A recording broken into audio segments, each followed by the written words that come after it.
You're listening to the Cyberwire Network, powered by N2K.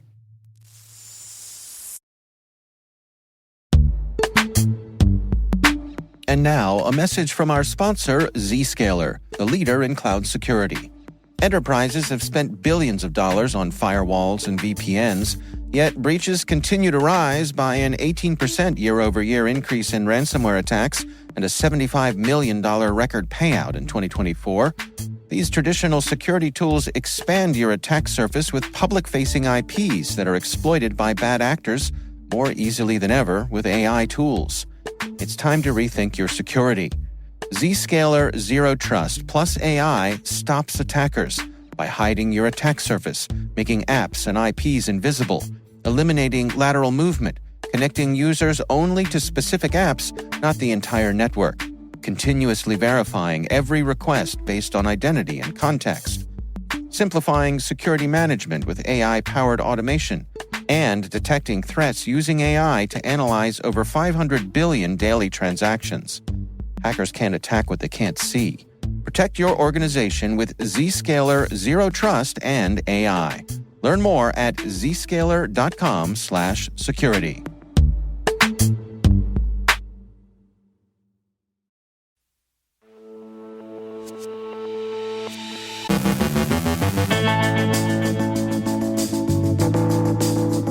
President Biden issues a comprehensive cybersecurity executive order, updates on Silk Typhoon's U.S. Treasury breach, a Chinese telecom hardware firm is under FBI investigation, a critical vulnerability has been found in the UEFI Secure Boot mechanism, California-based cannabis brand Stiiizy suffers a data breach, North Korea's Lazarus group lures freelance developers, the FTC highlights major security failures at web hosting giant GoDaddy, Veeam patches a critical vulnerability in their backup for Microsoft Azure product. Hackers leak sensitive data from over 15,000 Fortinet firewalls. Our guest today is Oren Koren, Veriti's co-founder and CPO, sharing insights about the state of healthcare cybersecurity. And Shiver Me Timbers, Meta's AI trains on a treasure chest of pirated books.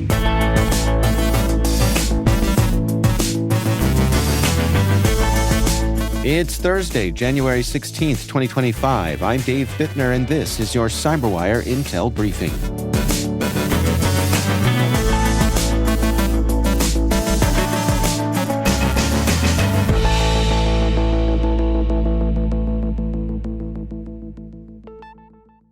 Thanks for joining us here today. Great to have you with us.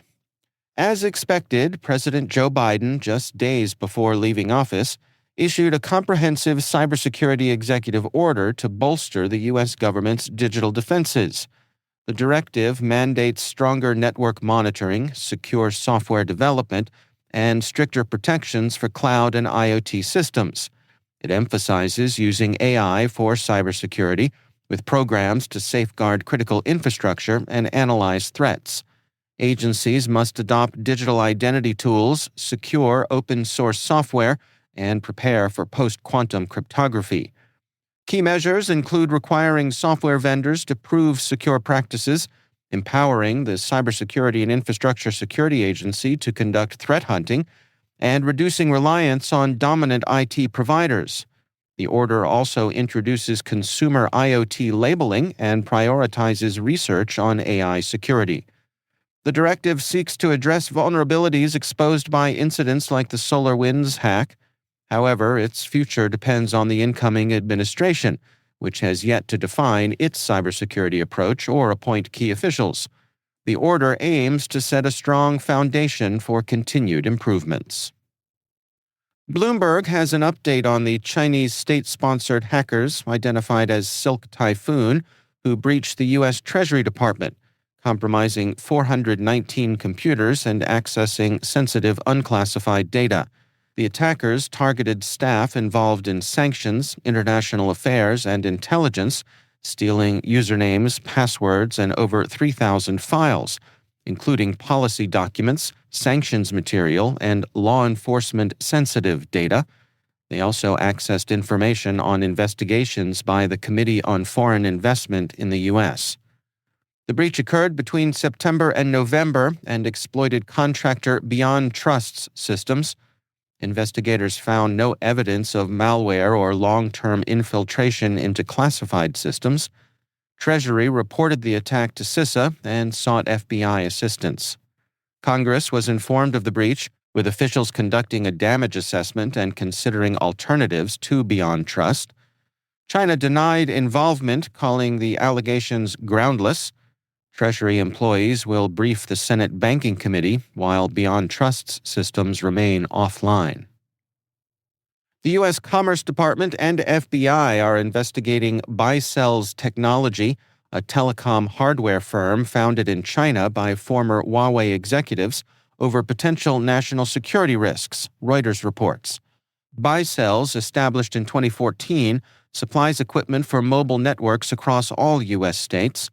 The probes focus on the company's Chinese origins, vulnerabilities in its base stations, and potential risks of remote access or espionage.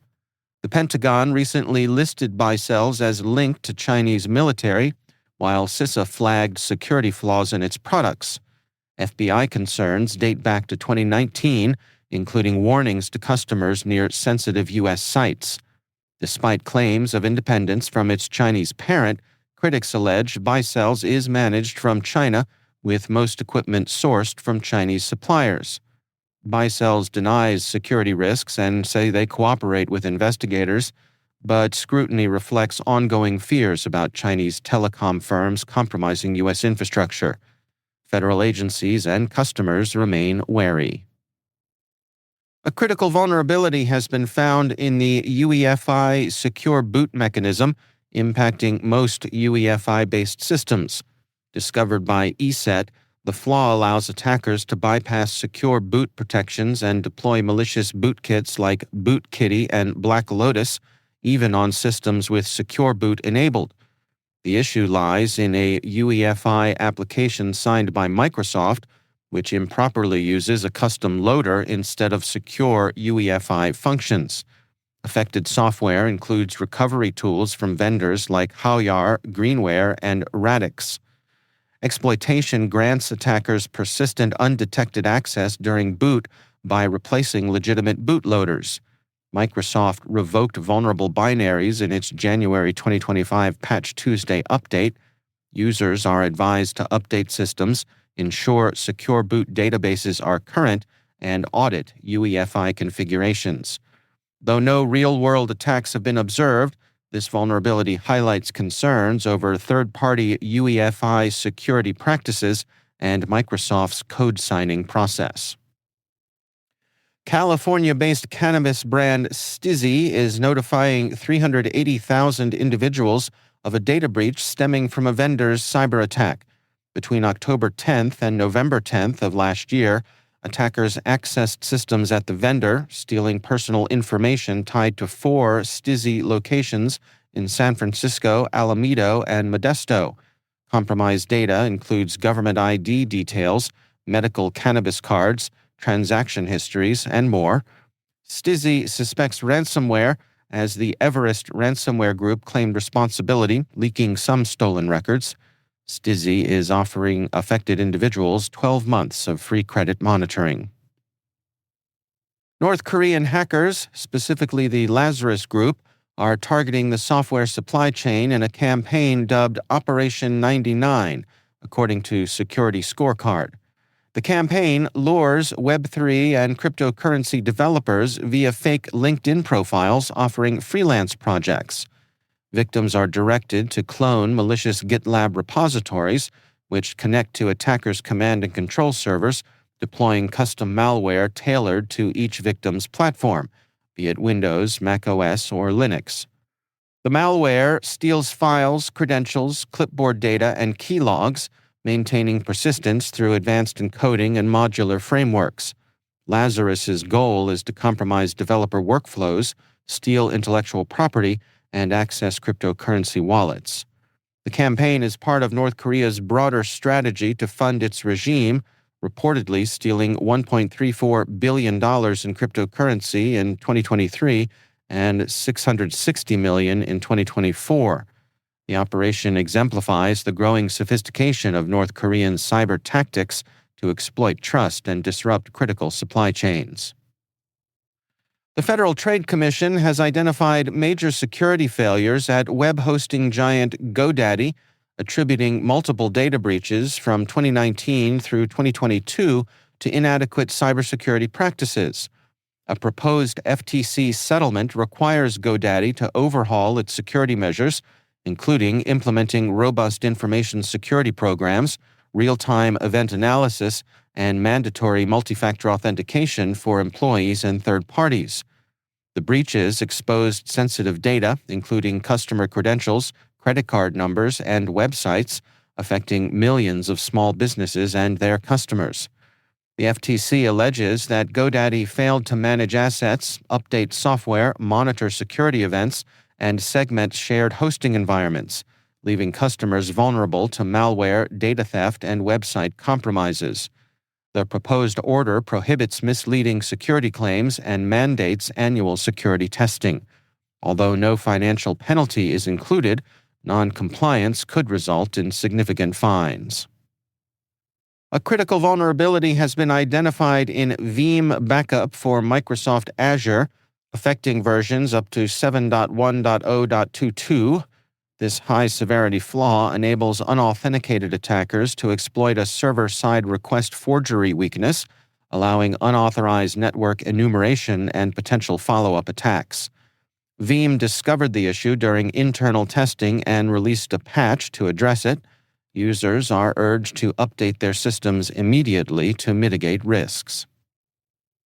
Hackers known as the Bolstering group have leaked sensitive user data from over 15,000 Fortinet firewalls on the dark web. The data, reviewed by security researcher Kevin Beaumont, appears authentic, including usernames, passwords, some in plain text, SSH keys, digital certificates, and firewall rules. The leak stems from a 2022 zero-day vulnerability affecting FortiOS, FortiProxy, and FortiSwitch Manager. Organizations are urged to check patch histories, update credentials, and assess exposure. Many impacted devices remain in use, often maintained remotely. The leaked data, dating back to October 2022, highlights ongoing risks from unpatched systems. Fortinet has also recently warned of another zero-day vulnerability potentially under attack.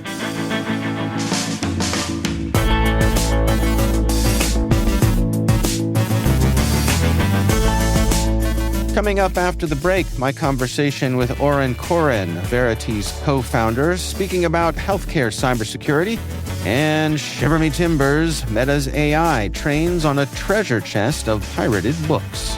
Stay with us.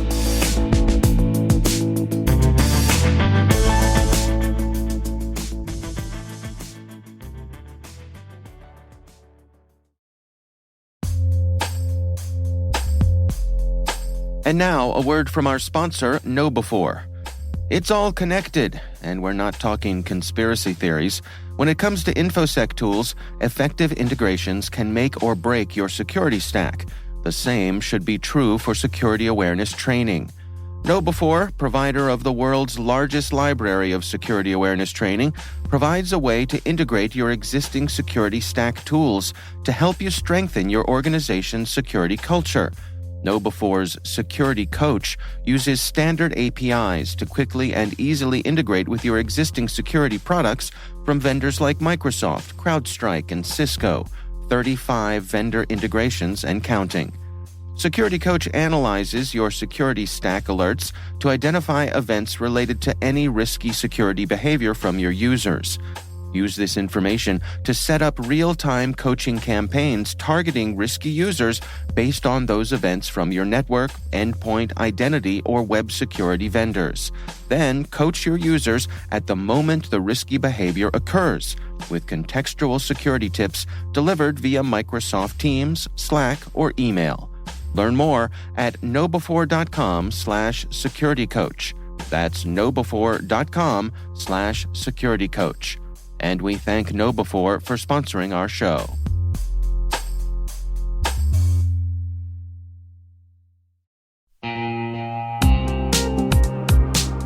Cyber threats are evolving every second, and staying ahead is more than just a challenge, it's a necessity.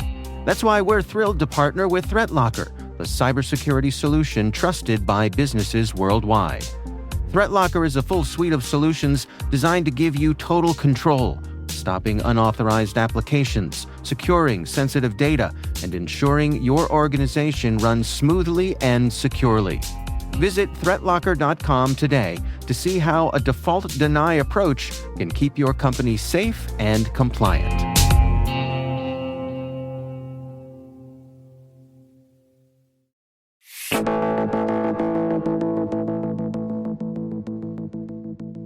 Oren Koren is Veriti's co-founder and chief product officer.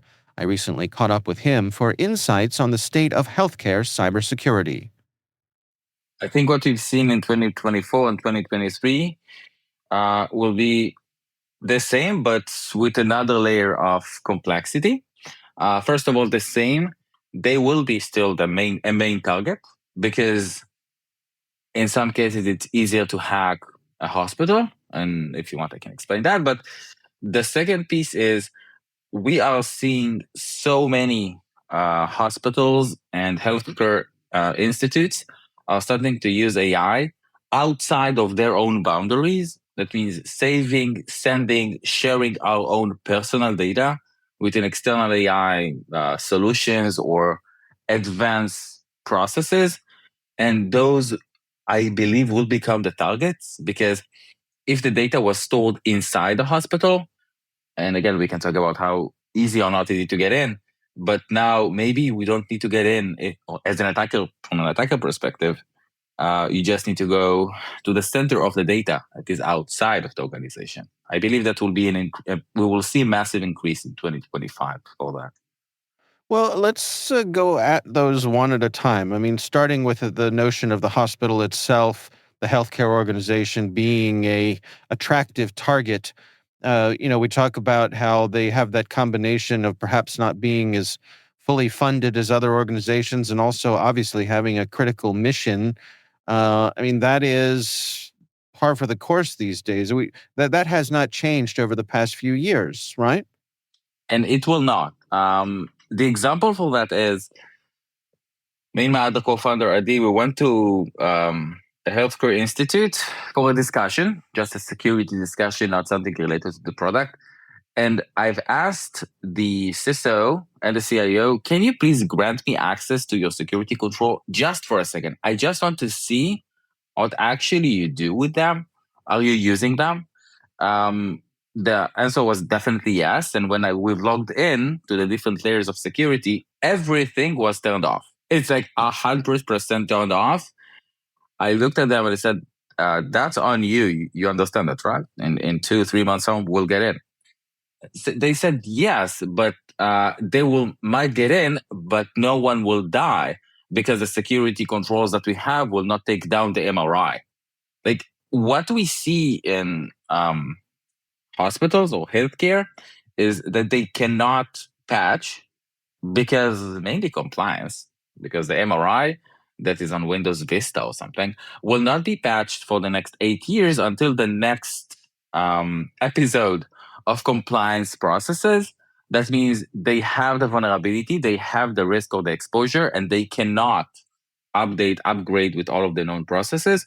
They need to use the compensating controls, but they do not want to use them, or they are reducing the protection because those are very intrusive and are impacting their business. Their business is saving lives. So we are seeing that all the time. Almost every time you will see a research on someone got hacked, it's because they had everything. They had the ability to protect. It's mandatory compliance to have all of those tools and controls, but they have not used them because they will say, yeah, I will not use those. It will take me down, and I'm not going to jeopardize someone's life because of a signature that I need to enable from a vulnerability. It's a very common, unfortunately, today. Yeah, I've certainly heard that story before. Well, talking about AI and the data going off-site, explain that to me. Are we talking about the casual use of readily available AIs, the Chat GPTs of the world, or are we talking about custom solutions for the medical industry that is also, let's say, cloud-based? No, the custom solutions. Definitely in ChatGPT and those tools, there is a risk, but I don't think that will be the main one. Yet another example, I went to another institute and they have a project for the human genome. They actually map everything. They collect all the data from everyone that comes to the hospital and send it to advanced analysis. Everything is analyzed in the cloud. So actually there is one repository with all of the genome structure and also all of the, it's not photos, all of the results of the tests of everyone that came to the hospital. It's one location. Now I will ask the engineer or the IT manager in the hospital, do you know how to secure your cloud? Let's say it's an application you've deployed in your AWS. Do you know how to secure it or to how to validate the security there? Or, so if the answer is yes, let's hope.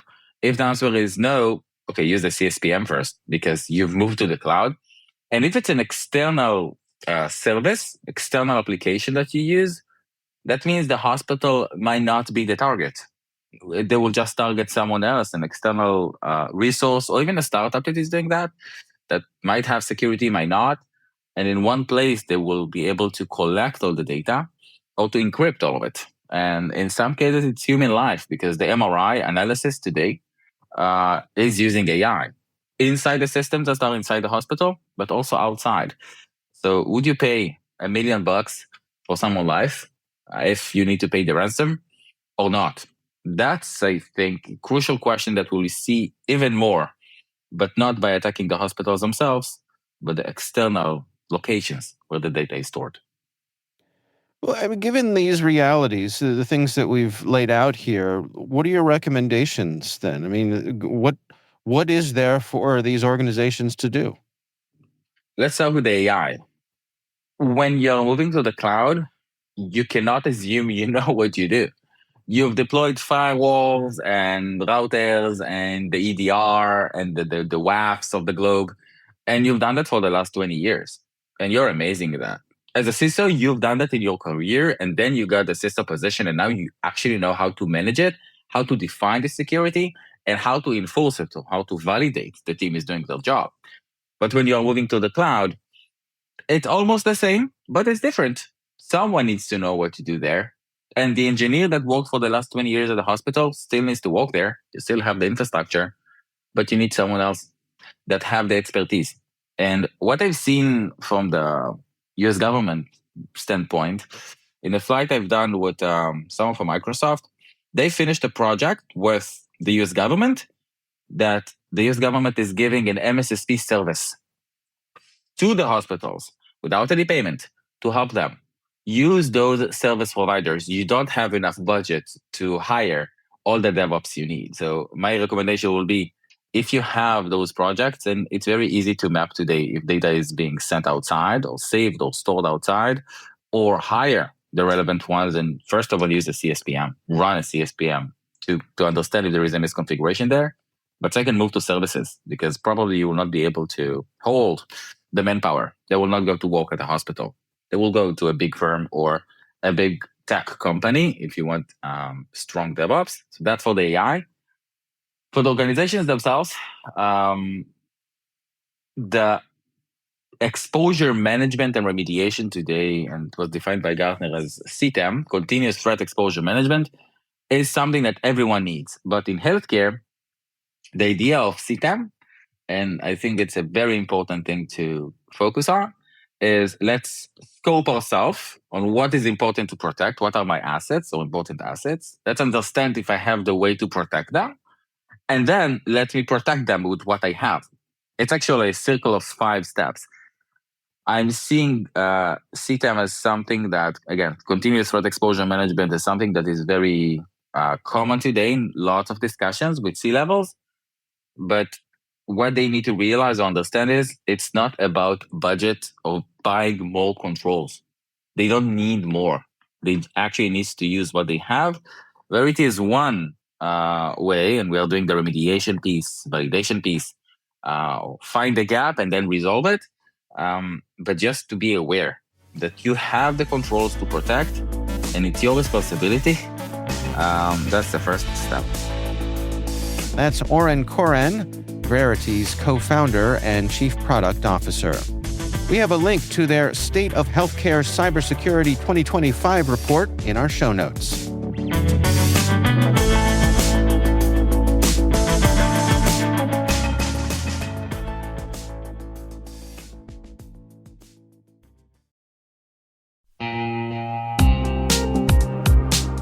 Do you know the status of your compliance controls right now? Like, right now.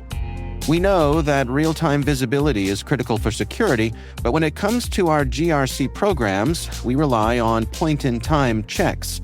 But get this. More than 8,000 companies like Atlassian and Quora have continuous visibility into their controls with Vanta. Here's the gist. Vanta brings automation to evidence collection across 30 frameworks, like SOC 2 and ISO 27001. They also centralize key workflows like policies, access reviews, and reporting, and helps you get security questionnaires done 5 times faster with AI. Now that's a new way to GRC. Get $1,000 off Vanta when you go to vanta.com/cyber. That's vanta.com/cyber for $1,000 off.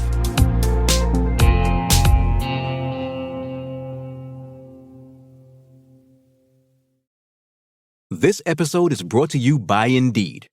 We're driven by the search for better, but when it comes to hiring, the best way to search for a candidate isn't to search at all. Don't search, match with Indeed. Use Indeed for scheduling, screening, and messaging so you can connect with candidates faster. Listeners of this show will get a $75 sponsored job credit to get your jobs more visibility at Indeed.com/SBO. Terms and conditions apply.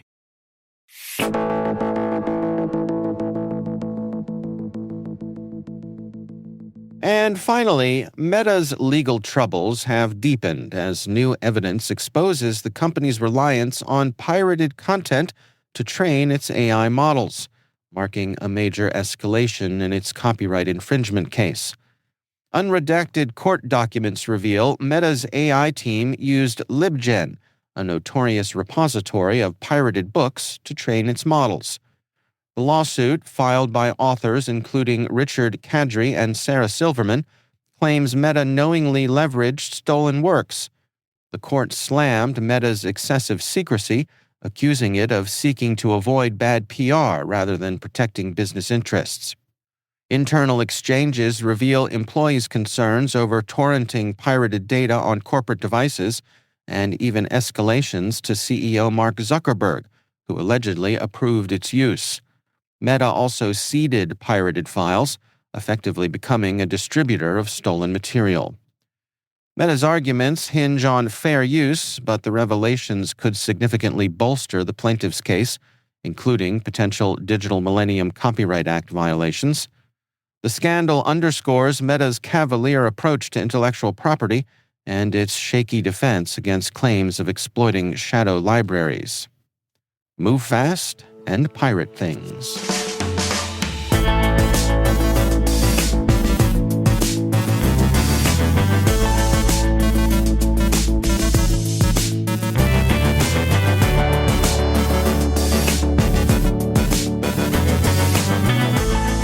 And that's the Cyberwire. For links to all of today's stories, check out our daily briefing at thecyberwire.com. We'd love to know what you think of this podcast. Your feedback ensures we deliver the insights that keep you a step ahead in the rapidly changing world of cybersecurity. If you like our show, please share a rating and review in your favorite podcast app. Please also fill out the survey in the show notes or send an email to cyberwire@n2k.com. We're privileged that N2K Cyberwire is part of the daily routine of the most influential leaders and operators in the public and private sector, from the Fortune 500 to many of the world's preeminent intelligence and law enforcement agencies.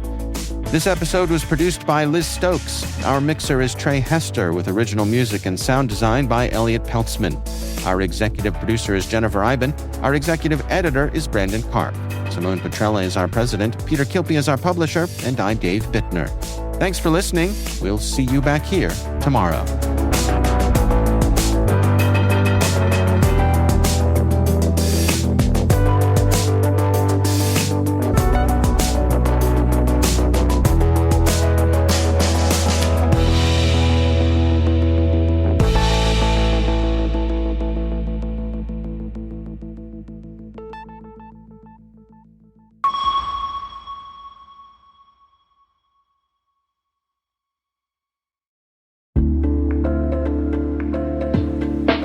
Hey everybody, Dave here. Have you ever wondered where your personal information is lurking online? Like many of you, I was concerned about my data being sold by data brokers. So I decided to try DeleteMe. I have to say, DeleteMe is a game changer. Within days of signing up, they started removing my personal information from hundreds of data brokers. I finally have peace of mind knowing my data privacy is protected. DeleteMe's team does all the work for you with detailed reports, so you know exactly what's been done. Take control of your data and keep your private life private by signing up for DeleteMe. Now at a special discount for our listeners. Today, get 20% off your DeleteMe plan when you go to joindeleteme.com/N2K and use promo code N2K at checkout. The only way to get 20% off is to go to joindeleteme.com/N2K and enter code N2K at checkout. That's joindeleteme.com/N2K, code N2K.